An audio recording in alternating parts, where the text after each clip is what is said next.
Can everyone hear me okay? My sound was acting up a little bit there. Hope you are all good and ready for today's podcast. It's going to be a good podcast. It's going to be a long podcast. It's going to be an interesting podcast. Hopefully we're going to laugh as well. I do have Brian from Sussex Squad Family TV, and he's going to be doing commentary with me today. I'm going to be going through the stories and he's going to chime in. So super excited. You get to hear somebody else's voice, not just mine.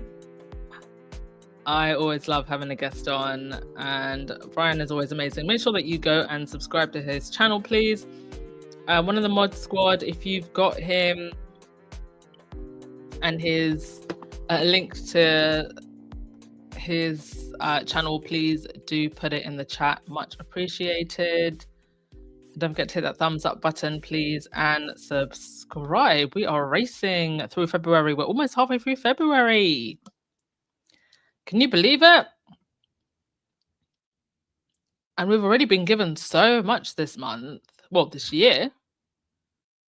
2026 promised to be an interesting one. And it is definitely proving to be interesting. Hey, Connie. Hey, Wendy. Hey, Helen. Hey, Louise. Lady working in the background. Working at home in the background or working at work? I'm glad we could give you a good distraction if you're working at work.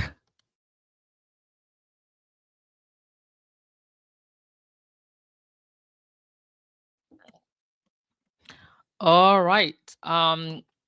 Let's get to it. Oh, Brian, if you could just turn off your camera, please. That would be great. Thank you. All right, now I will add you in audio. Welcome, Brian. Thank you so much for having me today. Thank you, as always, for coming on. Love to have you here. Love being here too. Thank you. Well, let's actually start with, I think, the best part of the week so far. Meghan let's do a quick recap, because I think we've both covered this, but I wanted to get your thoughts here. Meghan at this 15% pledge gala looking stunning, and I loved your video. I shared it as well, of the number of comments on that Daily Fail article. What? 5,000 and it's probably more than 5,000 comments on a video about Meghan at this gala on the Daily Fail. What is that about? There are like 5,000 comments on the Daily Mail, and honestly, it's like they're really, really obsessed with Meghan, and it just shows you that the royal who's popular, who is relevant, who every single person wants to hear from, will always be Meghan, the Duchess of Sussex. Always. Both she and Prince Harry are the ones who clearly are the money makers for the Daily Mail, and no wonder they can't let them go. And even the Rangers, they're obsessed with Harry and Meghan. They ignore William and Kate Moulton time and time again. They can say that they are fans of William and Kate Moulton, but mostly when Meghan shows up, their attention is always on Meghan. Even when you look at the Rangers who target Meghan, their main content is Meghan, Harry. They don't even focus on William and Kate Moulton. And it shows really that the one who's popular here, in this case, will always be both Harry and Meghan, the Duke and Duchess of Sussex. Yeah. Mm-hmm. Indeed. And you know, William's on tour right now, an absolute disaster tour. And I don't know, I mean, is he getting even hundreds of comments on his posts? And if they are, I don't know if they're positive. Just right now, I was looking at a Sky News reporter who just yelled to William, telling him, what are your thoughts about Epstein and Prince Andrew? And have the royal family done enough? With Prince Andrew issues, Epstein issues, and William ignored the question. And Sky News hit the comment section. They always like to hide the comment section when it's a story having to do with Prince William and Prince Andrew. They just protect him. Even now they are protecting Prince Andrew. That's what's happening, and it's so sad. But thankfully, there are people who are asking those questions. Why are you hiding the comment section? Because when it's Harry and Yes. Meghan, you never ever hide the comment section. But if since it's William and Mm, King Moulton, it's William and Prince Andrew and Epstein, you hide the comment section. Why are you doing this? mm, Because you're pretending that you are seeking or trying to hold them accountable for all these accusations, but then you are protecting them by hiding the comment section because you don't want, the true picture of how the public view the royal family to be displayed on your comment section. That's why you're hiding it. And sadly, we are seeing how exactly. the media is still so involved with the royal family and how they're covering for them, how they're Yes. shielding them, how they're protecting them. Just as Harry said, how the royal family are in bed with the media. And instead of holding those in power to account, they're holding them to ransom. It's sad. Yes. And they are 100% complicit in not just covering for the royal family, but also through covering for the royal family, um, silencing victims. Exactly, exactly. And Y- yeah, and Right now, it is. Oh no, go on, go on. right now, a few, you have a picture of Prince William and the Crown Prince of Saudi Arabia, Mohammed, Mhm. on your display. And I just thought that a couple of years ago, there were these stories which came out that somehow it was a problem for Meghan to wear earrings, which were a gift from Yes, the Crown Prince, and then now it's yes, okay. Now it's okay. yeah. The media should be ethical. They should have integrity. They should be fair in their reporting. So when they behave in this manner, it ruins any kind of credibility that or trust that people have on the media because of this kind of behavior and rhetoric. I've always said that one thing that displays UK media in a very very bad light is how they cover Harry and Meghan compared to the other members of the royal family. It's a bad look on them. It's a very very bad look Mhm. on them. Yeah, and even nobody right now is focusing on William's trip to Saudi Arabia. Clearly, people are talking about Meghan being at the event a few days ago, and it was just stunning to see Meghan there. Yeah. Well, and even the ones who are focusing on William's trip to Saudi Arabia, it's for all the wrong reasons. Um, and I just find it remarkable. They hired a so-called new crisis manager, and now we know exactly what that new crisis manager was hired for. Couldn't be any more obvious. But even this so-called new crisis manager didn't see sense and say, "Do you know what? Even if it's at the government's request, this is a terrible time for William to go to be photographed with the leaders of Saudi, one of whom is or was accused of the murder of a journalist. And there's now coming out. I'm gonna be careful about this because I have noticed even mainstream outlets aren't necessarily reporting on this. So if they're not reporting on this, and they must be scared of the lawyers. But one of the leaders of Saudi being linked to Epstein, or possibly being linked to Epstein, and also having one of those, or I don't know if it was one of the leaders or someone affiliated, donating to William's charity, and there being that link there. So all of these stories are now starting to come out, and there just doesn't seem to be any accountability. There doesn't seem to be any like real meat in terms of the royals wanting to be more open about what's going on. It's just like business as usual. I think they're just so arrogant. They continue to believe that they can just get away with this, weaponize the media, keep calm and carry on, never explain, never complain. This is a different time. And it also now makes sense, I think, why leading up to all of this, the press space was awash with all of these so-called polls about how popular the royals are, about how popular William and Kate is, and Kate's gonna, bring the monarchy into the new era, William the new all of this stuff. and then only for us to get here. And what's so annoying is that the whole Andrew thing, to be honest with you, at this point, it's just like it's been a story. It's been a story. So it took forever more to come out. Also, another thing that I actually forgot, because so much happens in this space, honestly, guys, I have to hold so much information on a daily basis. So they now recently were talking about stripping Andrew of his titles, right? I had completely and utterly forgot that back in 2022, this is going to be my next article, by the way, for Substack. Back in 2022, they had stripped Andrew of his military titles. So 2022, they stripped Andrew of his military titles. 2025, more stripping of the titles. So accountability for the royal household is stripping people of stupid titles and stupid names. That's accountability for literal crimes of abuse. These people need to go. They need to go. Because let's put this into context of a normal person, right? You or me reports a crime. I report a crime that David assaulted me. I go to the police. The police come back to me and say, "Oh, well, we've changed David's name to John." And that's going to be it. That's literally what the royal family have done. That's all they've done. It is insanity.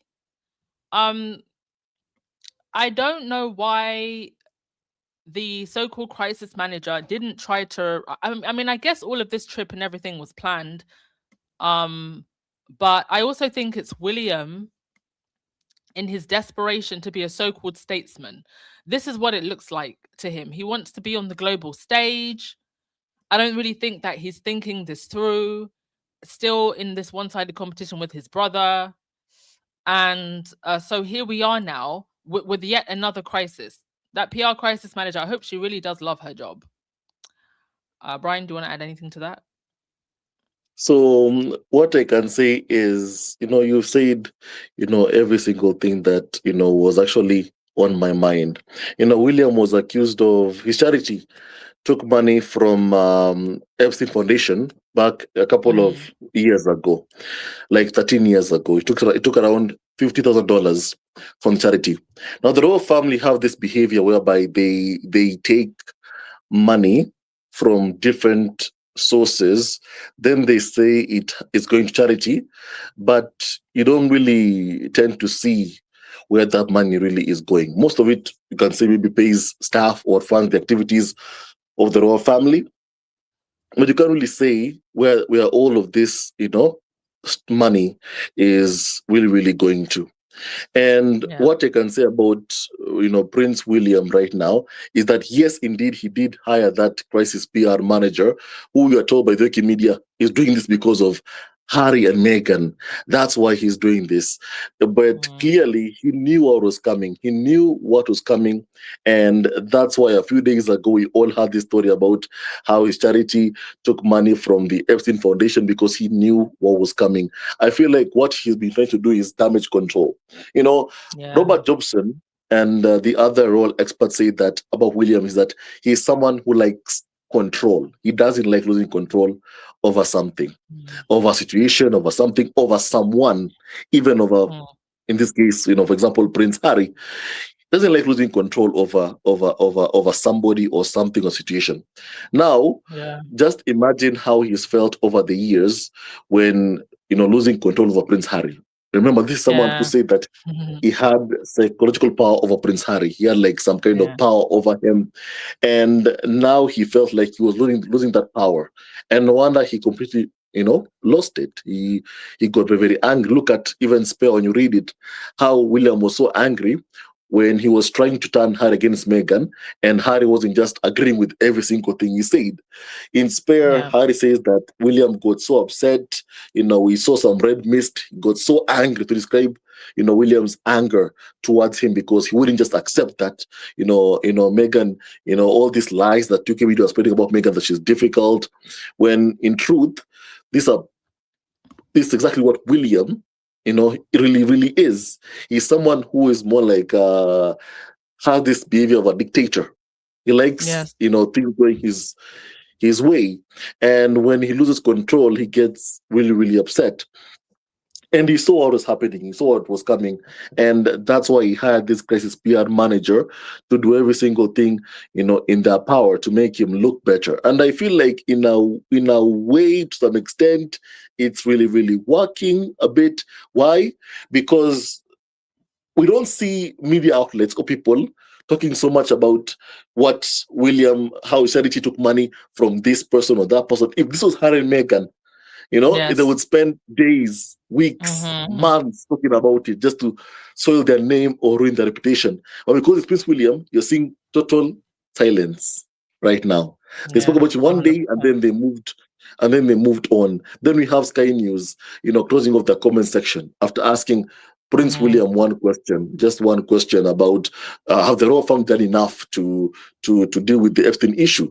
My answer to that is they have not done enough, because even yesterday also I spoke about how a U.S. congressman, his name is Ro Khanna, the U.S. congressman, a Democrat from California. He said that King Charles, the Queen, should be asked what they know.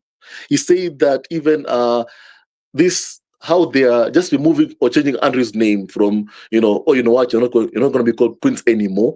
That's not punishment. That's not holding someone accountable for No. what they have done. Oh, you're not going to call you a prince anymore. That's punishment. As you say, that's not, being held accountable for Nonsense. anything really, for anything really. And I liked what the U.S. congressman said, that the right thing would be for Charles to say, what did he know? Camilla say, what did you know? William, what did you know? Andrew, what did he know? Speak to the US Congress, talk to them, say what you knew. Speak to the FBI, tell them what you know, assist in the investigation. That would be the right thing to do. But sadly, that is not going to happen. No. Yeah. I just wanted to play. This is a clip. Just I think this was the day before yesterday. Charles was out and about and was heckled. And I want you to just watch carefully and also listen to the reaction of the crowd, because this is another problem. Unfortunately, one of the things that has been revealed in all of this Epstein files debacle is, for some people, child abuse being a PDF file is not a deal breaker. We already knew that misogyny was not a deal breaker after a certain orange orangutan declared grab and buy the you know what. But I always thought, at the very least, we'd care about the children. That is unfortunately been revealed to be not the case. So just watch this clip and then we're going to discuss, because this is another problem. Not everybody is actually disgusted at the royal family, Andrew, and Epstein and his minions. Charles, how long have you known about Andrew and Epstein? Have you been protecting Andrew for prosecution?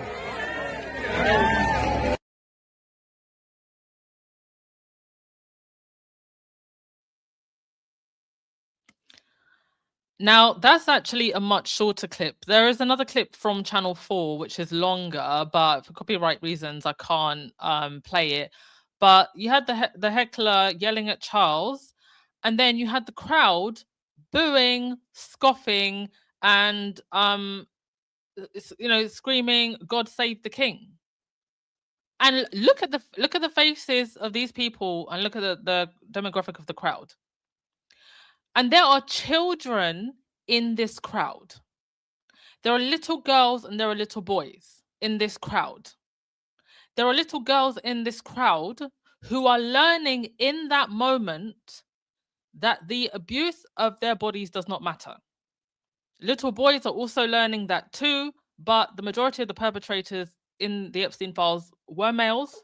So the boys are learning two lessons. If I'm abused, it doesn't matter. If I'm an abuser, it doesn't matter. And these grown adults standing there are all enabling this. This is a massive part of the problem. And this is why I know that there are absolutely, I think most normal thinking people are absolutely outraged at all of this and want some kind of accountability, but they're also being met with these types of people. And these are generally very lower class working class people. Probably don't make a lot of money, will never know the privileges and the riches of what it means to be one of these elites. And here they are, might as well be on their bended knees in the freezing cold, screaming, God save the king. I just could never be me. And I think this just when I saw this clip, it just enraged me. It just speaks so much for the mindset of royalists. Brian, did you want to chime in? So what I can say is, first of all, that video just showed it's really sad. It's sad, but also I am not surprised. I am not surprised to see that. These are the people who, of course, have been told that Meghan is there to destroy the royal family, that she's the one who kidnapped Prince Harry from them and stole him from them, and they believe every single thing that they've been told. So someone said that the royal family can practically get away with anything. They can get away Right. with anything. You know, Yeah. these people will actually protect Charles from questions about Prince Andrew being asked. True and valid questions, but when it comes to to Harry and Meghan, you've seen how Harry and Meghan have been treated. They're the ones who are, you know, treated as if they've done something wrong, something so terrible, yet the only thing that they did was just fall in love with each other. That's it. And simply say to abuse and insult on the media.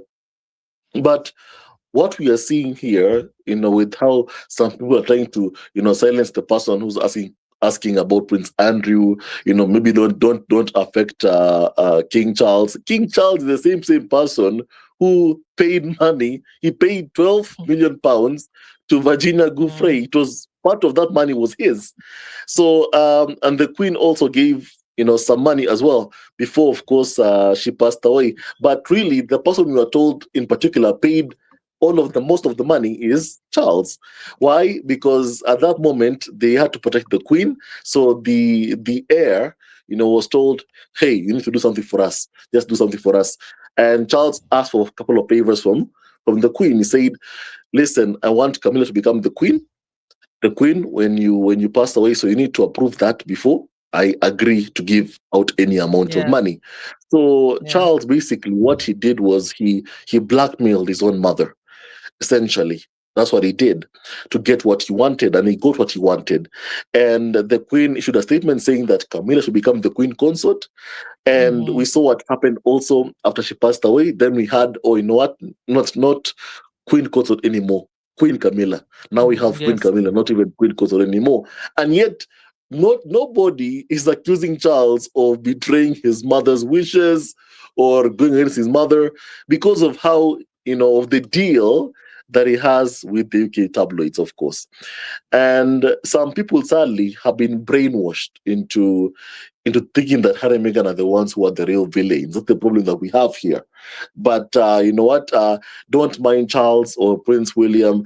This has to do with just Andrew issues. And really, the ones who are currently doing every single thing in their power to protect Prince Andrew are Charles and William themselves. And however, some people just want to turn a blind eye to all of that, and also after what happened to Diana, when nobody was held accountable for her passing, after what happened, really members of the royal family feel like they can do anything that they want to do. And they believe that they can just, get away with it. That if they got away with that, they can get away with, everything. Because no one really was held accountable after Diana passed away. That's why you feel like they feel like they can do to Harry and Meghan whatever they want to do and get away with it.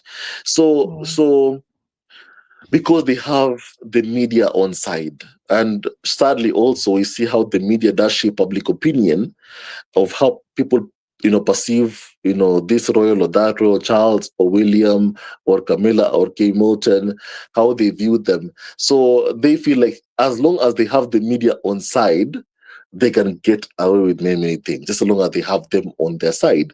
So that's how they feel. And no wonder you're seeing how even a story about Prince William, having to do with Prince William, taking money from a charity, taking money from, Epstein's Foundation. That story will be mentioned once, and then the next day, forget about it. If Gone. it was Harry and Yeah. Meghan doing this, it will be days and days. We'll never hear the end of it. Yeah. But because Indeed. of how they're protected, they can get away with everything. That's how they feel. That's why we have those people who are trying to silence someone who's asking questions about Prince Andrew. They've been brainwashed by the media. Absolutely. Yeah. Absolutely. And you're so right. And even just to jump back quickly to William and Kate, this so-called statement that they released is actually it was a palace spokesperson that said, I can confirm the Prince and Princess of Wales have been deeply concerned by the continuing revelations. Their thoughts remain focused on the victim. So they did not directly put out a statement on royal paper. A spokesperson spoke for them. What utter BS and fake concern? William and Kate are not concerned. They sat happily there next to Donald Trump at that banquet. These people, let's just be clear, these people have known what was coming. In fact, they've done everything leading up to it to do damage control, but they've known. So I'm not buying Kate and William's fake concern. I don't think they're concerned about anybody other than themselves. Another thing that I just wanted to mention is that William and Kate have not done a joint overseas tour since, is it 2014? When was the Caribbean tour, Brian? It was a couple of years ago. Couple of years ago. I don't Yeah. remember the accurate year, but just a couple of years ago. They have not done a joint tour. Actually, no, I think it was more recent than that. What am I talking about? But it's been a while. And what's interesting is the press don't seem to be asking why Kate is no longer accompanying William on his overseas tour, but Meghan shows up to one banquet without her husband, and that's all they're talking about and asking about. There is such a massive elephant in the room with Kate and William that the press don't want to talk about it. Now, I will say this. For a while, I did believe that a divorce announcement was coming. I now believe that they have come to some kind of agreement and that they will continue to publicly remain married but live separate lives. I think that's what the whole move to is it Royal Lodge in Windsor Park is? Forest Lodge. And what Forest Lodge. Forest Lodge, sorry. I think that's what the whole move to Forest Lodge was about. I think that's why they've barricaded off 150 acres and the general public can't even walk their dogs anymore. I think that the tabloid press have been completely gagged from talking about this because it's like, how can something that is so obviously in front of your eyes, the body language experts have all disappeared when it comes to William and Kate, but nobody's talking about it. How is that? It's true. I agree with you, and that it's just, first of all, it's just unethical and shows you the kind of unfairness in the coverage of Harry and Meghan compared to William and Kate Moulton, whereby William can go on an entire visit to another country without Kate Moulton, and UK media will turn a blind eye, won't even ask why is Kate not there. But when Meghan goes to one event of the first event maybe of the year, alone, just on her own, just once, at the beginning of this year, just once, they say that she and Harry are separating and divorcing. It's just part of the unfair coverage that we see, UK media, what they are doing to Prince Harry and Meghan. And we've always known that one of their biggest aims has always been to destroy Harry and Meghan's union. And they'll always continue to portray that Harry and Meghan's lives in America, that they aren't doing well, that they're struggling, they have no money, that the money is running out. That's the narrative that UK media want to be etched into the minds and hearts of people. That way, no one thinks that people who leave the royal family succeed outside of the institution. I feel Yes. like that's what, that's the message they want to send. That's why you see them targeting as ever Megan's businesses. That's why you see every single product Megan is selling, bookmark, jams, whatever Megan is selling. They say negative things about it. Even a bookmark, surely. I saw a few days ago they were saying negative things about it. So because of their agenda of sending this message that no one leaves the royal family and succeeds outside of the institution. Even a few Mm, weeks ago, we had what we had of how Meghan had generated more than 20 million pounds in sales of her mm, jam. And then a few days later after that, page six on my Mado were like, actually, Megan's Jams isn't selling. And they have no name, no source, no nothing. So meaning yeah. they really just made up the story to paint this lie that, oh, you know what, all isn't well because they have an agenda against Megan. And the person who they used to write that article about Megan is someone who is linked to this issue with Blake Lively, the issue with Blake Lively and what's his name? This guy, this Baldoni. scandal with Blake Lively. Baldoni, yes.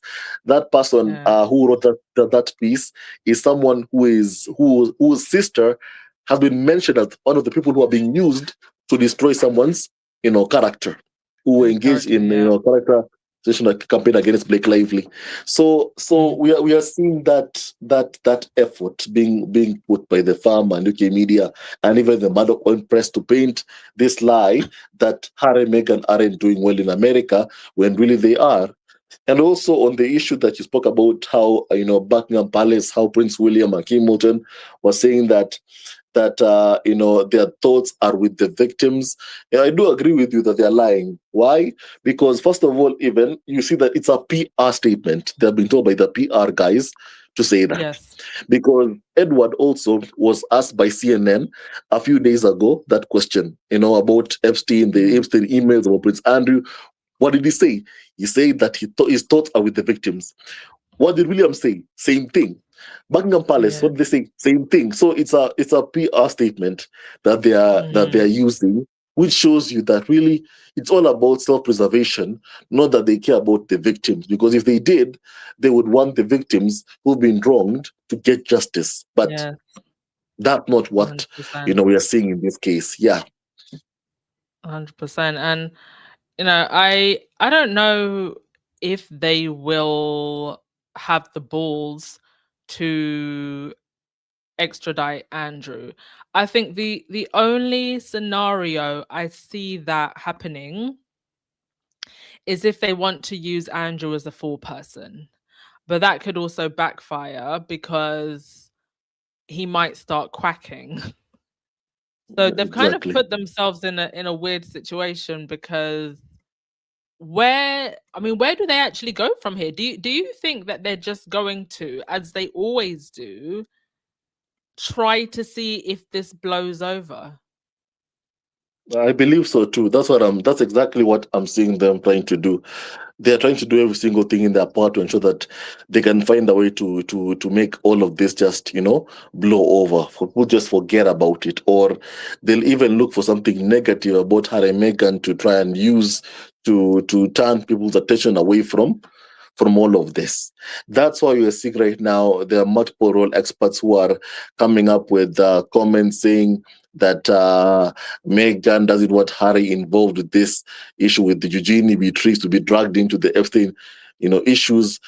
Really, what they're saying there is that they're trying to find ways themselves to drag Harry and Meghan into this, to deflect from all Mm, these, problems the royal family are facing. Because for many years now, we've seen how Harry and Meghan have been used as convenient scapegoats by the royal family and the tabloids to cover for whatever is going on in the UK. And I feel like we are at a point whereby they want the scapegoats back. That's why we are seeing yes. so much pressure. There's so many headlines written. Will Megan come over? Now will she come over for this event or that event? It's never really ended because like they need for their scapegoats to come back and provide, a convenient distraction for whatever it is that is happening, in the royal family. And Harry and Meghan should continue just protecting themselves and their kids, and not allow themselves to be used as scapegoats by the farm, and tabloids to cover up for, what's happening with this, with the royal family right now. Yeah. Yeah, and it's such a contrast right now between what's happening with the leftover royals, Meghan at galas, Harry eating his white chocolate very peacefully in his office. I mean, the contrast. And surely even the trolls and the haters must be noticing, and there's evidence that they are. I just want to read this. This was posted on Twitter, and it's some screenshots from Reddit forums. So I just want to read what these absolute saddos who spiraled down the Meghan hate train, what's been going on with them. So this person, I'm sorry if you can't see it too clearly on the screen, I'm going to read it out. I am part of the Meghan Markle hating cult, and I am ashamed. I am writing this because I finally hit a wall with myself. Yesterday, Meghan appeared at an event. She looked beautiful, healthy, glowing, confident, and without even thinking, my brain immediately went into search mode. What's wrong with her? What can I criticize? What did she do wrong this time? That's when it hit me. This wasn't curiosity. This wasn't critical thinking. This was compulsion. Dehumanizing Meghan had become a drug. Every morning before work, before emails, before real responsibilities, I'd open my phone and scroll through accounts dedicated to tearing her apart. I knew exactly where to go. It's the same profiles, the same narratives, the same recycled outrage, and I'd feel satisfied, energized, validated. This is the machine, by the way, that the tabloids are feeding. Tabloids like the Daily Express, when they write 40 articles a day out of thin air about the way that Meghan's hair moved in the wind. Last year, I found myself aggressively hounding a charitable organization, a charity, not because they did anything wrong, but because I didn't like the couple associated with it. I was restless, obsessive, watching every post, reading every comment, encouraging suspicion, incentivizing outrage, feeding a machine that thrives on anger, paranoia, and dehumanization. I wasn't just consuming the hate, I was helping it grow. And with it came something darker, constant agitation, emotional dysregulation, and an obsession that was quietly hijacking my mental health. Here's the part that hurts me the most to admit. I'm well educated. I have a master's degree. I consider myself analytical, socially aware, capable of nuance. And yet, my productivity suffered. My focus eroded. My emotional bandwidth was drained by a woman I have never met. I lost hours, days, mental energy, not because Meghan had power over me, but because I gave it away. I told myself I was just being observant, critical, holding her accountable. In reality, I was spiraling into fixation. Looking back, I can see it clearly now. I had internalized biases. I think this is definitely an American, because like internalized is written with a Z. That's American English. So I think this is an American. I thought I was above them, but this describes Meghan haters in general, American, British, but I just noticed that. I thought I was above them, but being part of this hate ecosystem didn't challenge those biases, I amplified them. I pushed conspiracy theories, I entertained cruel narratives about her character, her intentions, even her children. And why? Because deep down, I couldn't understand why she didn't just fall in line, why she didn't behave better, why she didn't know her place. Sitting with that realization makes me physically uncomfortable. It should. I am ashamed of myself.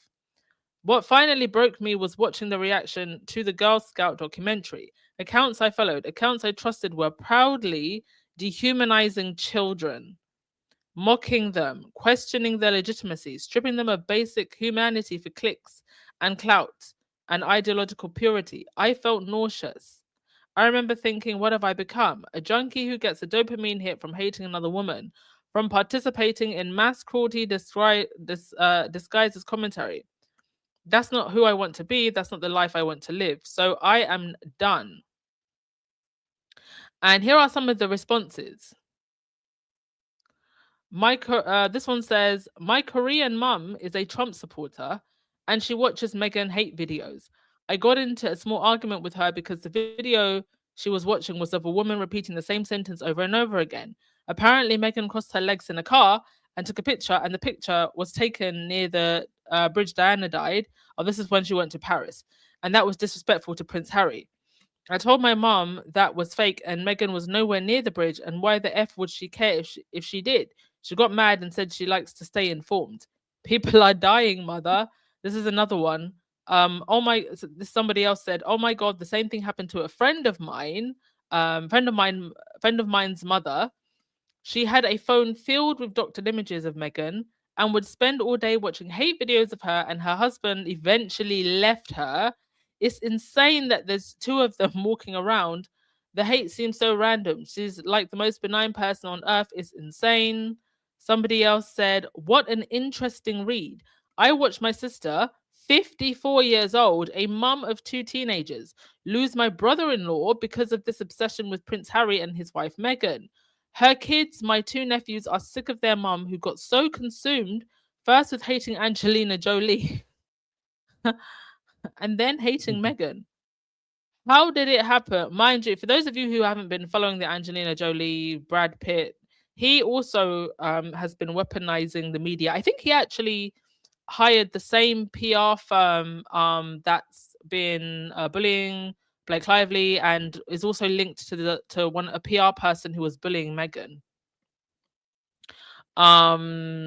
So my sister is in the middle of a divorce, and my nephews, 13 and 16 years old respectively, have asked to live with their dad. It looks like my sister is going to lose everything because my brother-in-law had been keeping tabs and notes of all the insanity. We had no idea, but started to feel she was losing it during Christmas when all she talked about was Meghan. So what is it that happens? I'm white, middle-aged, mum, grandpa, and other than a crush on John Bon Jovi, nothing like this has happened to me. I mean, I've never wanted to stalk or cause any harm to a celebrity. Can you explain what happened to you? There you have it. There you have it. I mean, Meghan really, really broke some people in a way that I have never seen before. And even, I mean, I've noticed there was a young lady, an American woman on a podcast who went on some vicious rant after Meghan's With Love Meghan show, and she was like, nobody does that. You know, who would have to? I'm like, some of you people, you know what you're telling us? You're telling us that your mothers did not teach you how to set a table. That your mothers didn't teach you how, after washing the dishes, how to set the table, how to set your food. Because why would you get so angry about a woman cooking and setting a table and wrapping some gifts? What do you mean nobody does that? I think for some people, Meghan held up a mirror. And there's two types of people. There are people like the people in this space, who will look at that and feel so inspired. I felt more inspired to cook better. I felt more inspired to be more homely. I felt more inspired to get my house looking nicer. For other people, they will look at things like that. They will look at people like Meghan and literally take her presence as some kind of I don't know what word I'm looking for, like some kind of judgment on them. And that's what it's like some people seem to be taking Meghan's presence. It's not just Meghan. I think anybody this happens in day-to-day life too. You don't even have to be a duchess. If you're somebody who walks in light, people like you, you're popular, you're beautiful, you're a high achiever. It's like some people just let their envy get to you. And it's almost like envious people look at high achievers and take their presence as some kind of judgment. You haven't achieved this, you're not as graceful, and it's like it's not the other person's fault, and their envy just consumes them to the point where now, I mean, this is 1 2 3 4 different accounts of people falling out with family members, falling down a rabbit hole of going crazy about a woman they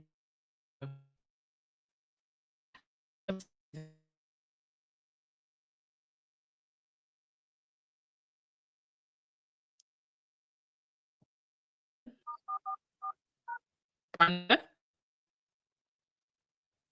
Brian? I don't know if Brian's there. Okay. Wait, let me see if his mic's on. Can you hear me? Can you hear me? Oh, right, okay. I think I can hear you now. Oh, thank you so much. So No. I've seen all of those screenshots taken of the kinds of things that some people are saying, and when you are reading out every single thing, I was just thinking about what Megan said in the Harry and Meghan documentary. When Megan talked about how when you sow a seed that is so hateful, look at what you can do to somebody. Megan talked about how, she was going through a security manual, team's manual, and they told her that there are people who don't want her to be alive. Megan said that I'm a mom, I'm a mother with tears. She was like holding back tears. I'm a mother. That's my real life. That's who I am. I'm a mother. I'm a wife. So I'm a person, I'm a human being, because the tabloids have dehumanized Megan so much to the point that it's like to them she's a commodity. Because the thing is, when it comes to spreading disinformation or lies online, the truth is a lie spreads, so fast, but the truth for it to come out there, you don't see that people there are some people who want to see the truth, but there are people indeed who take themselves down to that conspiracy theory hole, whereby they believe every single thing that they are told about Megan, which is of course negative, and it's sad to see those things. So sad to see those things. But I've also said that people who see and believe those lies are people who themselves, indeed, in their own lives, you'll find that chances are they are very, very miserable and deeply unhappy. You won't find someone who's happy, who's in a happy marriage, who's happily married in a good home, ever believing those lies Yeah. that are being told about Megan every single day. Yeah, Look at, exactly. for example, people like even Kinsey Schofield, the person who is used as someone who's like a source in California. She always has that in her background, Hollywood. You don't see her in any kind of red carpet. She's invited nowhere. Yeah. No red Yeah. carpets, no nothing, no green carpets, nothing. She's nowhere near celebrities, but she's used by the UK media as some kind of source who has details about her and Megan's Yeah. lives in California. They literally just put her on a Hollywood green screen. She's never invited anywhere. Exactly. It's true. It's true. It's true.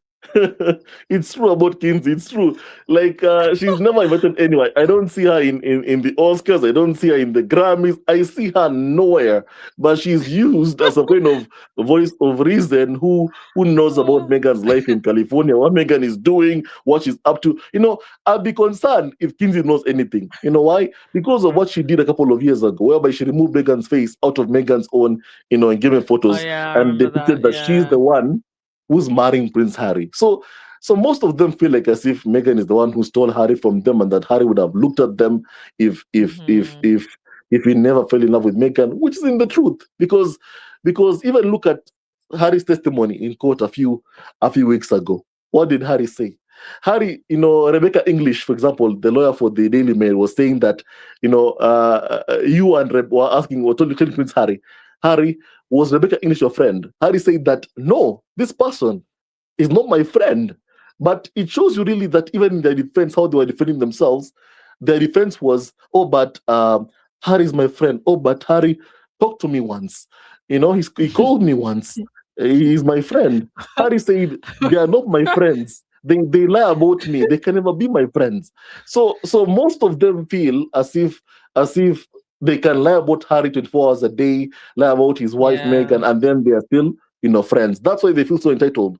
Whereby they're like, why can't Harry talk to us? Why can't Harry, give us an interview? Why can't he reward us? Kitty Nicole went to Dusseldorf, before Meghan arrived, hoping that Harry would talk to her.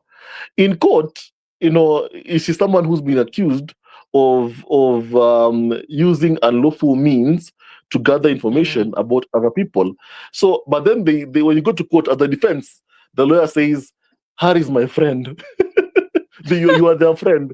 You spoke to them. You called them once. Rebecca English, I'm sure, even told the lawyer. But Harry called me once. He called me once. We must be friends. Why won't you acknowledge me? So they all feel this kind of entitlement that Harry is theirs, and Harry said the record straight.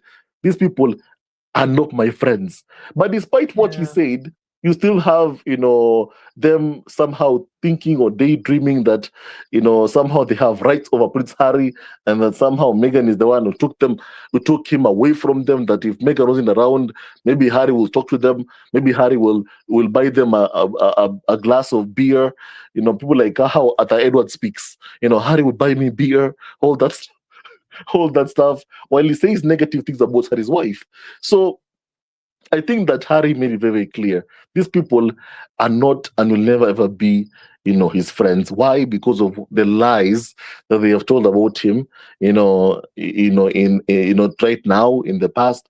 And sadly, they have shown no, they don't want to change their ways, but they still feel entitled to him. That's what I find, to be very, very wrong. Similarly, also, the Rangers who target Meghan feel also the same way, that somehow Meghan stole Harry from them, and that he needs to come back to them. Even though Harry himself, even in the Harry and Meghan documentary, said that he will never ever miss the trolls, UK tabloids, what they write about him, he will never ever miss them, but they still won't accept his rejection. Yeah. Yeah. Yeah. And I think that what you said about them being obsessed with this whole idea of being Harry's friend, I think a lot of that Yeah. entitlement just comes from this long-standing relationship that the presses have had with the royals. I mean, literally from the day these prince and princesses are born, they're there standing outside the hospital. So beyond Yeah. even being a friend, they probably actually believe that they're very much part of the royal family. It's just this very, Exactly. very weird relationship. Like, Exactly. oh, Harry stared across the room at me for 2 seconds. We're friends. I mean, it's just insane. And I think this delusion from the tabloids, it's just never been put in check. But part of I guess you can't even blame them on some level for the delusion, because they are literally the propaganda arm of the royal family. The royal family should have never had a propaganda arm. That's not how Mm, we hold institutions of power accountable. So they wanted to weaponize the press to keep them mm, in the public eye and public domain, but that is the devil's deal.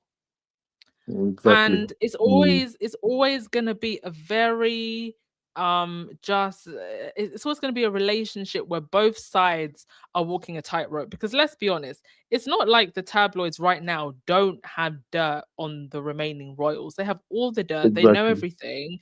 They're just Yeah, there's only so much dirt and so much thrashing that they can do without exactly. crossing a line, or having the palace release the lawyers and release the super injunctions and release the hounds. But it's like, I don't know how anybody at this point is still taking any royal reporting seriously. And some of the reporting beyond the actual serious allegations is just insane. I've seen the last couple of weeks there was an article about, Kate is bringing back grandma chic, or the grandma aesthetic.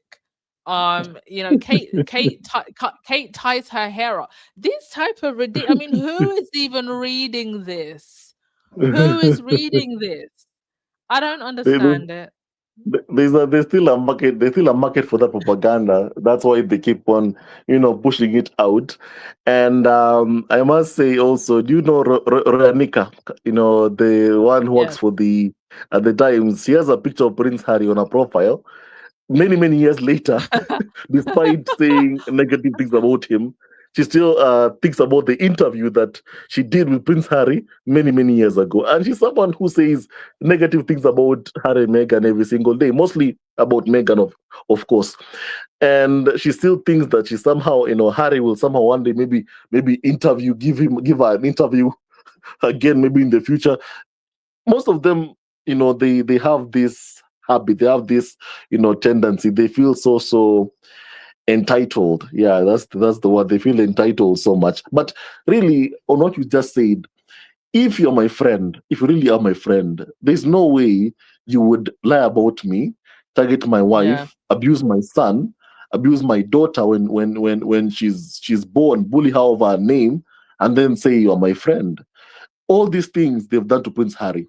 But despite that, for example, even Arthur Edwards, he spoke negatively about Archie and Lily having American accents. Tomorrow, you'll see him saying, Harry will buy me beer. He's my friend. It doesn't make any sense. Like, if someone is your friend, you treat them well, you respect them, you treat them well. Piers Yeah. Morgan also is someone who said that Diana was his friend. Piers Morgan is one of the editors who were not invited to Diana's funeral. One Yes. of the editors, but he goes on TV every single day. She was my friend. I knew her. Whenever she talks about Diana, she was my friend. They have this very, very bad habit, really, of not understanding that the people have a right to put boundaries, to protect Yeah. themselves and determine who they want to be around them and who, of course, they want as friends. Yeah, yeah. Yeah. 100%. Wendy Lohman, you said Andrew might be unalive or sent to a country where he cannot be extradited. I think that he may be sent to a country where he cannot be extradited. Should we ask ChatGPT? where, where can the royal family? I'm literally going to do that right now, just for giggles. Let's see. What will ChatGPT say? Let's say, where could the royal family send Prince Andrew if they don't want the US to extradite him? I mean, that would be a very bad look if they did that. Well, I'm just curious. Where should Chat GPT? Where would they send Andrew? The Bermuda Triangle? Let's give it a moment. It's thinking.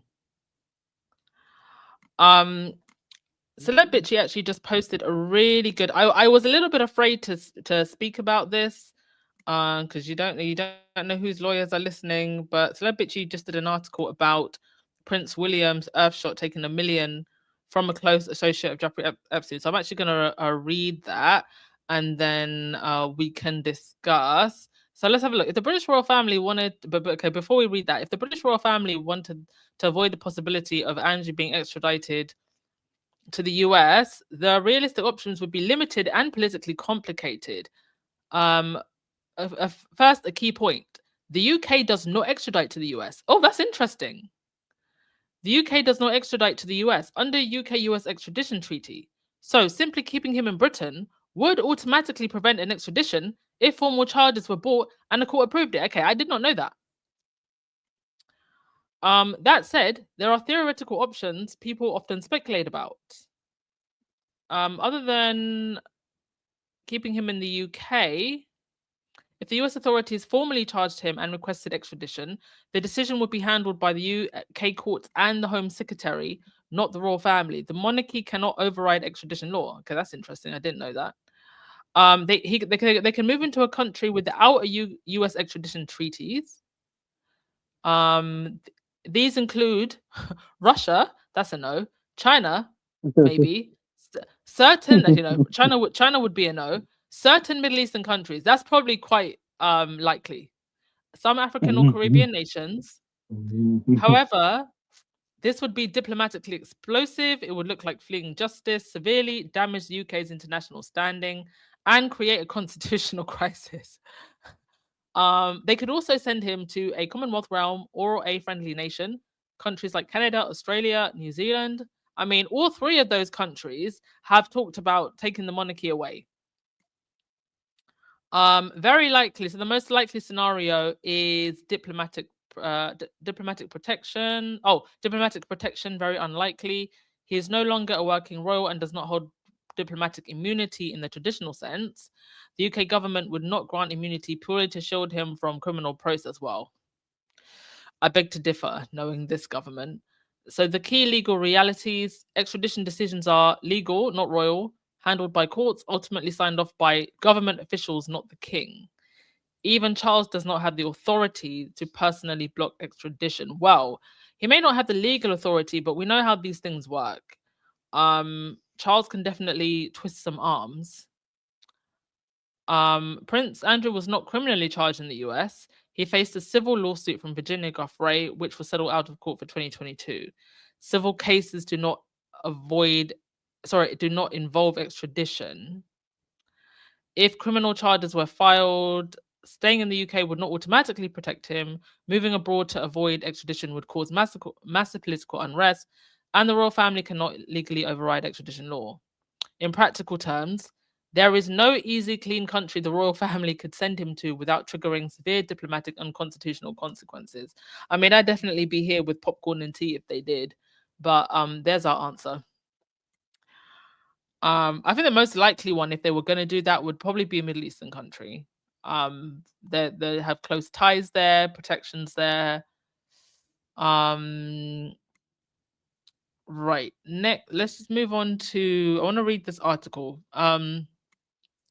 Prince William's Earthshot took $1 million from a close associate of Epstein. So, last week we learned that Jeffrey Epstein donated $50,000 to one of Prince William's charitable patronages. There's no evidence that William knew about the donation, but there's ample evidence that the charity didn't examine their donors whatsoever. There's also ample evidence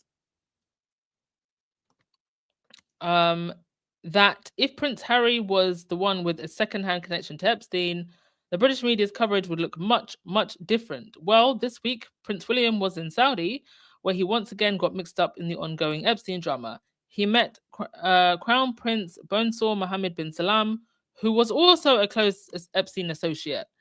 And the MBS meeting got a lot of attention for all the wrong reasons, obviously. Well, there's something even worse. William has yet another second-hand connection to Epstein in the form of Sultan Ahmed bin Salem. Bin Salem was super tight with Epstein, and within the Epstein files, Epstein sent a message to bin Salem thanking him for a torture video. Now, the email about this torture video, I think the email said, "Thank you for the torture video." The email address was originally redacted, but I think the Congress people have been looking through the files, and some of the congressmen and women have been releasing the names unredacted. So his company is a founding partner of Earthshot and donated $1 million to Earthshot. William also met bin Salem in 2022 in Dubai. I think that's when William went to plant a tree in Dubai.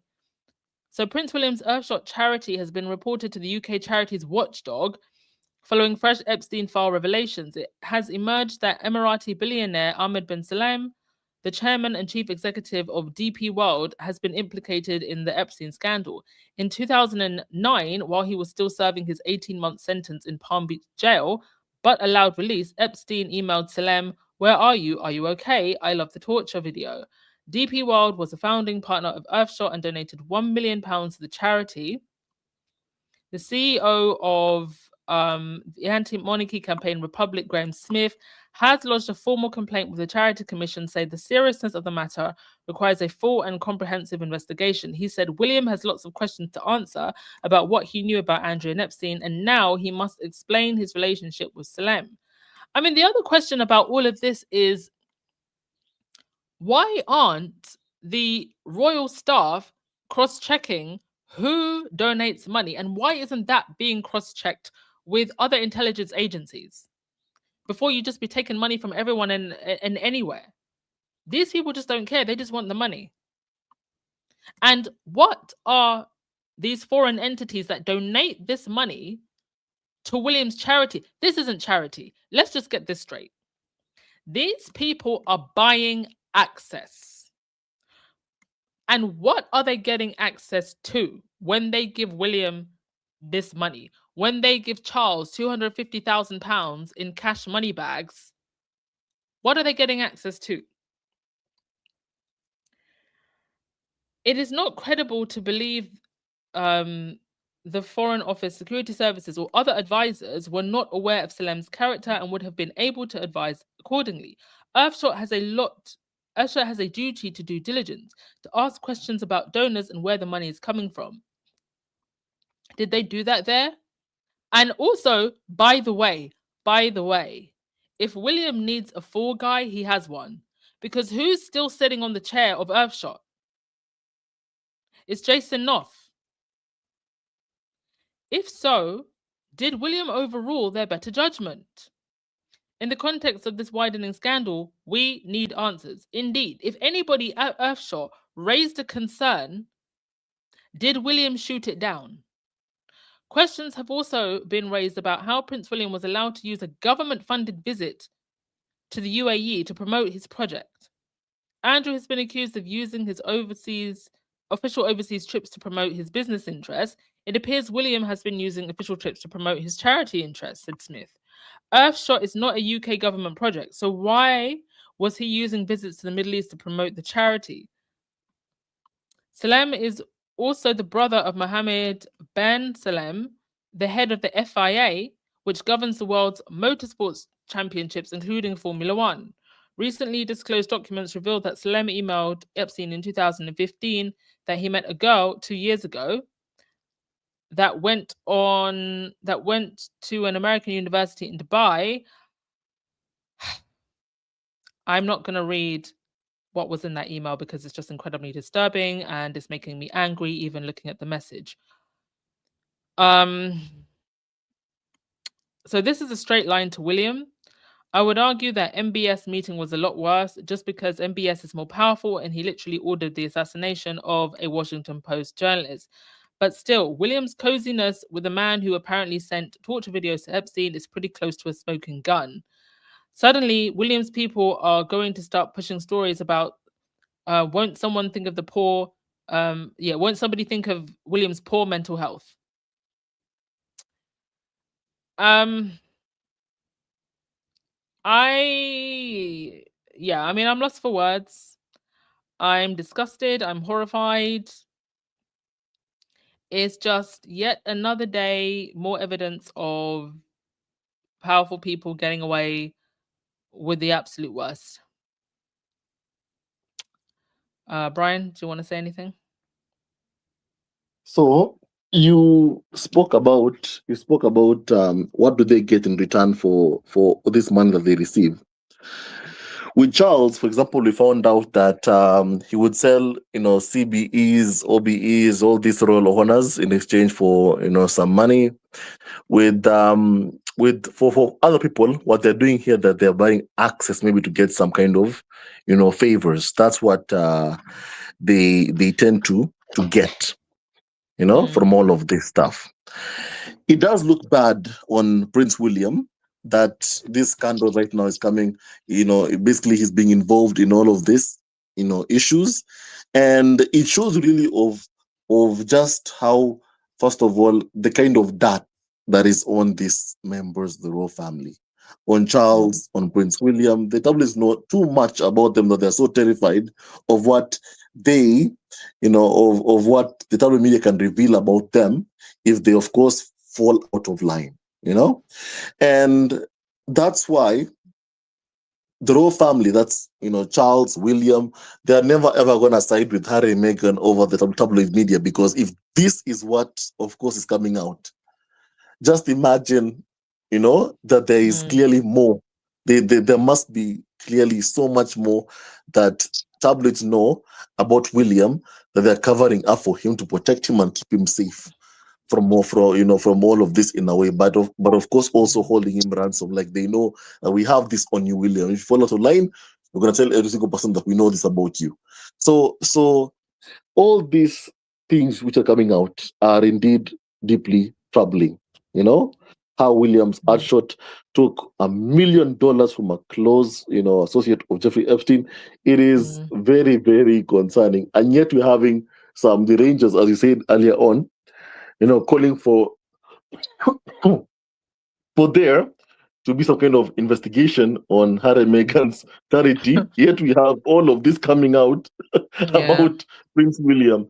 I feel like honestly, God is on Harry and Meghan's side because all of the things that the farm and UK media wish upon Harry and Meghan, it's happening to them.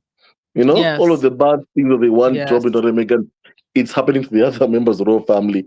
You have every single year, tabloids are asking, where is Harry and Meghan's tax returns? Where are their tax returns, on the charity? Give us your tax returns.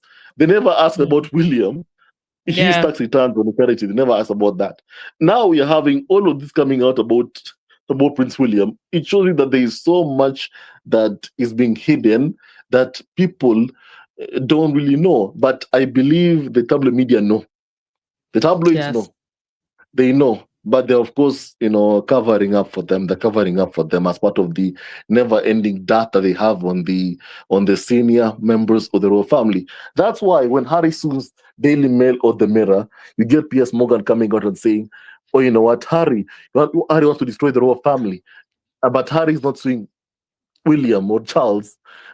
He's suing Daily Mail, he's suing the Mirror." Yeah. But it's like it's a message from them saying, listen, if we go down, we are not going down We alone. go. If Harry takes us down, we'll consider that it's you who's taking us down.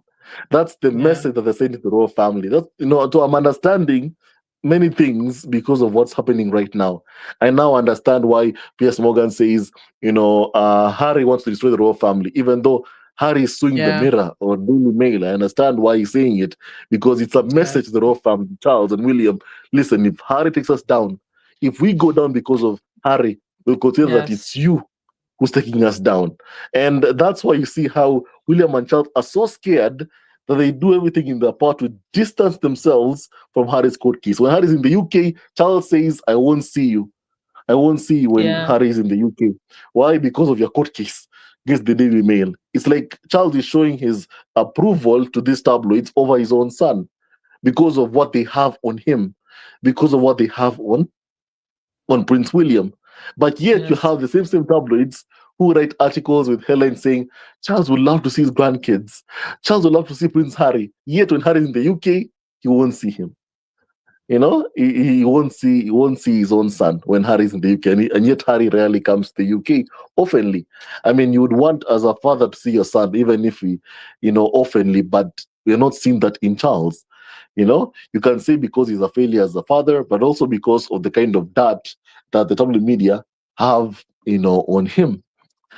And Prince William clearly is on both of them. And the public should be concerned because if this is what they have on the royal family, just imagine, more things which What are being else? hidden from the public. Just imagine that's why when you hear those people in the crowd trying to defend Charles from someone asking a question about Prince Andrew, you feel sad for them. You feel bad to even hear what they're saying because if you have someone who's the king, you deserve to have a good king, a king who cares about you, not a king who has so many skeletons in the closet that they're hiding from the public just because of the kind of things that they've done, which is so wrong, which is so unethical to other people, and they're trying to cover it up. So people should demand the truth to come out, and not try to cover or hide for people, who have done so many wrong things to others. Yeah, that's what I believe. 100%.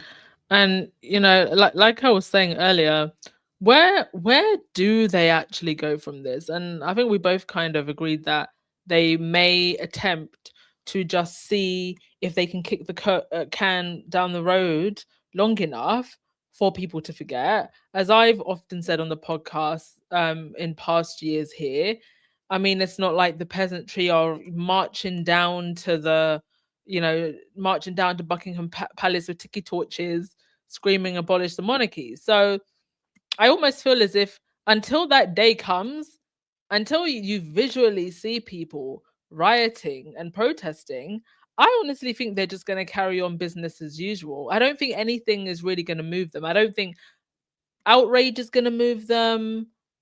I think only actual physical action will move these people in any way, because if that doesn't happen, well, what accountability is there for them? Some people may come out in the crowd and be brave enough to say, "Yeah, what did you know about Epstein? What did you know?" But beyond that, are the powers that be going to step in? I don't know if they will, because they're also part of the machine that protects Andrew. So I don't know.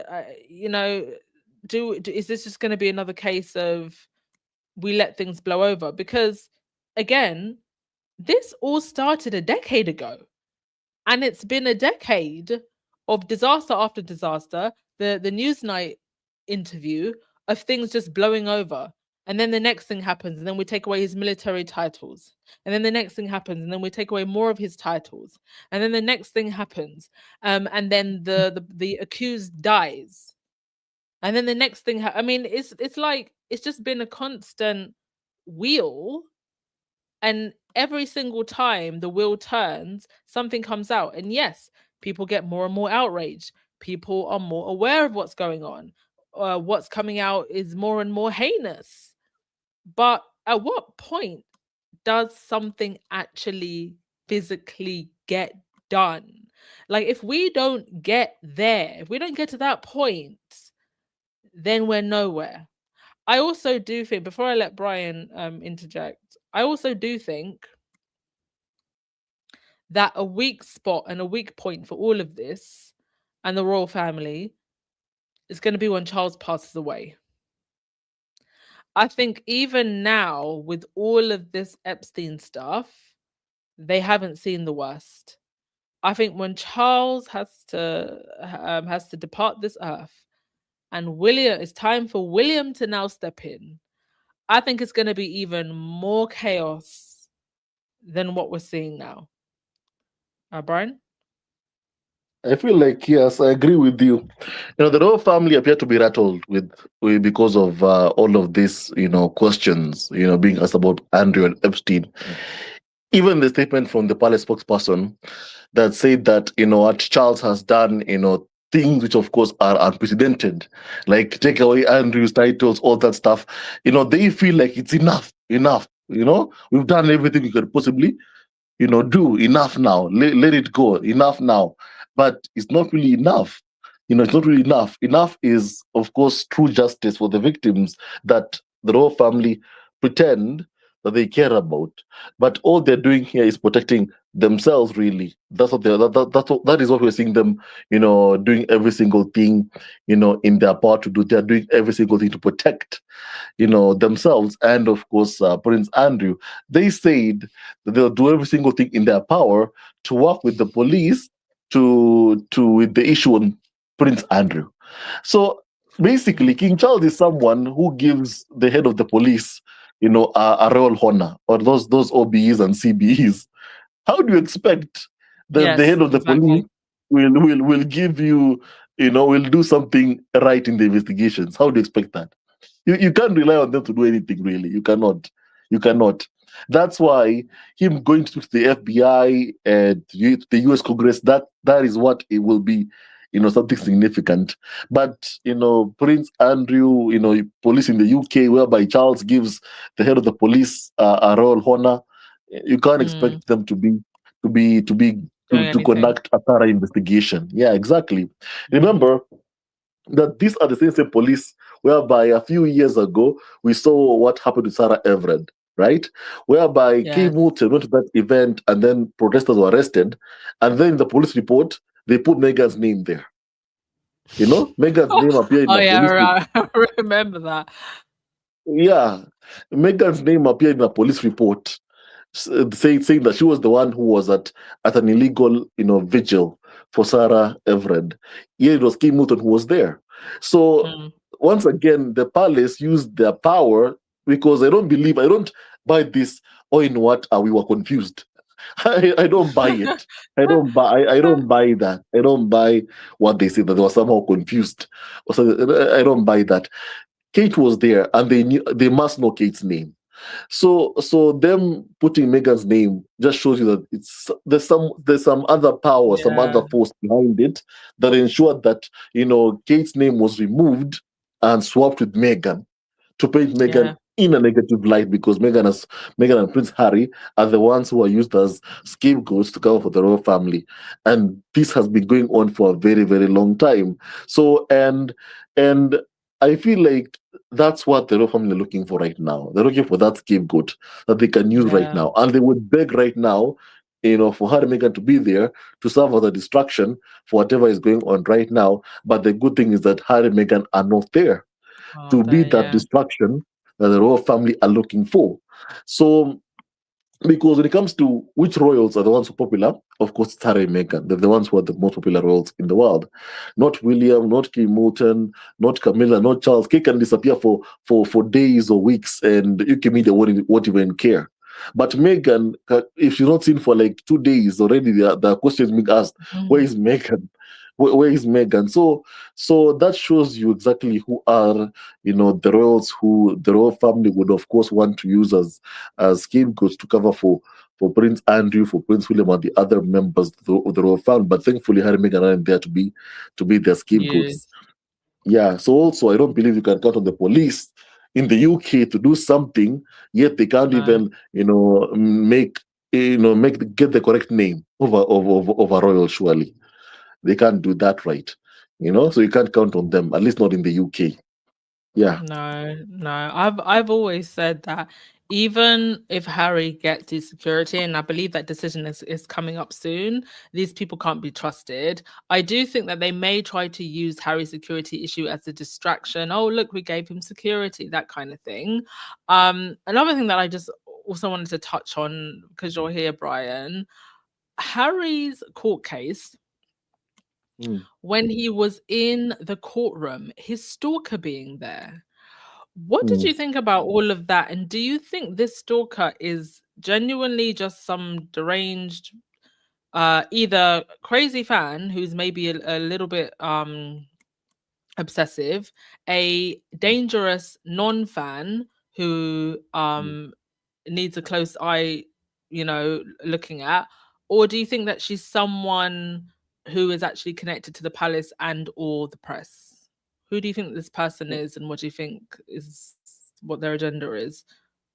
From the vibe that I'm getting about this so-called stalker, at least based on what I read about this person, I feel like this is someone who's just obsessed with Prince Harry and Meghan. That's what I feel about this person. So of course, if you're all of us are human beings here, even Harry and Meghan Mhm, are human beings.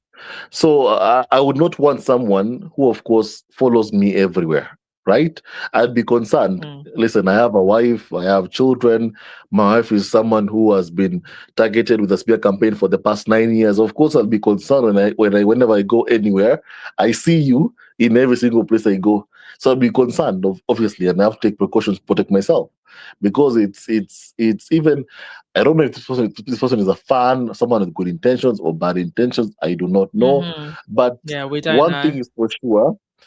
Prince Harry does need security, of course, and yes, I do agree. Yes, the royal family might leak that. Oh, you know what? We've given Harry, security. Yes, we've given him security to say that we've done this and that for Prince Harry. You can say that that's what they will do, and I see them actually doing that because of the Invictus Games and all that stuff. But Mm, should Harry trust them? Of course, he should not. But it's good that he pursues security. That way, it's on record that, listen, I fought for security. I wanted this. Because with yes. Diana, we were told that she died because she refused security. She said no to security. Now we have a son who's being hounded by the UK media, and they're telling him, sorry, that you can't have security. That you can't have security. So I feel like Harry's fight for security, even though yes, shouldn't trust police 100%, but he needs them. But he knows he needs them. Yeah, It's better yeah, to it's better to have them around, guarding you, protecting you, rather than not have them at all, and then something, God forbid, happens, and then you have the firm saying, "Oh, but you know what? He turned down security. He turned down security." When in reality, he's the one who wanted security. So it's better to have them, even if you can say, "Okay, maybe I don't trust them. Maybe when the whole family might use them to spy on my movements, where I'm going to." Because also in the court case that Harry had, we found out that in the court case that one of the ways that role experts like Rebecca English would use to know where Harry is going is they would use the name of the security guard to find out where Harry is going. Because if you're in an Yeah. airline, Harry would use a fake name. That way, you don't even know that it's him in the plane. But they would use to bypass that. Rebecca English would tell private investigator to investigate, find out the name of the bodyguard that Harry has by his side at all Right. times, and that way he knows where he is. So it's good to have security, even though you can say I don't trust, them 100%, but it's good to have them, by your side. That way, the Yeah. farm never ever says what they said about Diana, that Yeah. she refused security. You cannot let them say that. You cannot. Don't let them say that. Don't. Yeah. I think that's ultimately been the best thing to come Mm. out of this whole thing with Harry's security. I just wanted to read someone's comment. It was a Clark. You said, "I don't know if that woman is a plant. I mean, she planted herself." Well, it's quite interesting. The court the court room is a public space. So Yeah. technically she had every right to be there, Mm. but I just find it so odd. She's known to have traveled to Nigeria to follow Harry and Meghan. She knew somehow, even the last time, where Harry was going to be and managed to get right. I mean, meters away from him. I just find that insane. But I think you're right, Brian. The fact that Harry has taken it this far, they can never rewrite the narrative. They can never say that Harry didn't want security. He has fought for it now and tooth. And if only to control the narrative and to give power to Harry, I'm glad he's done this for him, his wife, and his her children. Absolutely, so they can never twist anything. All right, we're going on almost an hour and a half. Brian, I'll give you the floor. Did you want to say anything, add anything before we start wrapping things up? I want to say thank you for inviting me here, and God bless you so much. Yeah. Thank you. Oh no, thank you. It's always a pleasure, and I love to give everyone listening an opportunity to listen to somebody else's wise words and somebody else's voice, and not just mine. Thank you too, Brian. Okay, let's just go through some of your comments. Thank you to CL for buying 3 coffees. Much, much, much appreciated. Um, Muden, who have been around for a very, very long time. Hello, thank you for being here as always. These people resent that Meghan has ambition, integrity, and intelligence. These people are miserable and don't like themselves. Indeed, they don't. Um,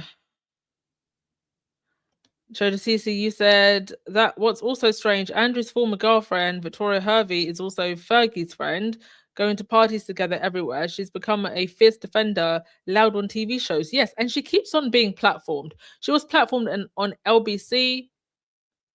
She went on Piers Morgan. Apparently, Piers Morgan's hip isn't hurting enough. I think he's doing his show from his home. The background looks like it's got books and a bookcase or something. His hip isn't hurting enough because he's still doing his show. And he had Victoria Hervey and I think Katie Nicholl on a panel. Katie Nicholl currently being sued in a lawsuit. So now we're platforming defenders of PDF files. And this is another reason why they resent Meghan so much.